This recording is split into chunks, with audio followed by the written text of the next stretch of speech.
Isinagawa ng provincial government ng Maguindanao del Sur ang 2 araw na Safety and Anti-Illegal Drug Awareness Program sa Dato Mamalo National High School sa bayan ng Sultan sa Barongis. Ang PPP Story sa report.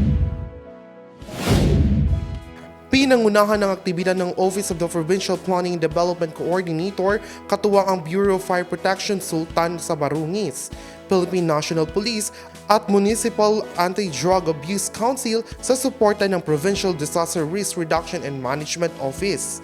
Isinagawa sa unang araw, March 24, ang fire drill exercise at fire suppression orientation kung saan tinuruan ng mga estudyante at guro ng tamang emergency response, kabilang ang paggamit ng fire extinguisher, gamit ang pass, pull, aim, squeeze, sweep techniques. Sinundan ito noong March 25 ng Community Awareness Program laban sa illegal na droga at fire safety orientation, kasama ang pamamahagi ng information, education, and communication materials tungkol sa fire prevention.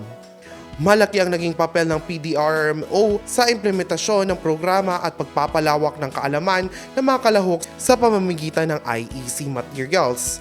Binigyan rin ng mensahe si LPT Jamir Kasan na hinikayat ang kabataan na mag-focus sa kanilang pag-aaral at umiwas sa illegal na droga. Samantala, nagsagawa ng evaluation ang BFP upang masukat ang kaalaman ng mga kalahok sa isinagawang drills at orientation.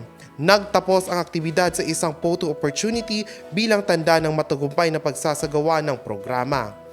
Kenneth Ugaya, iMinds, Philippines.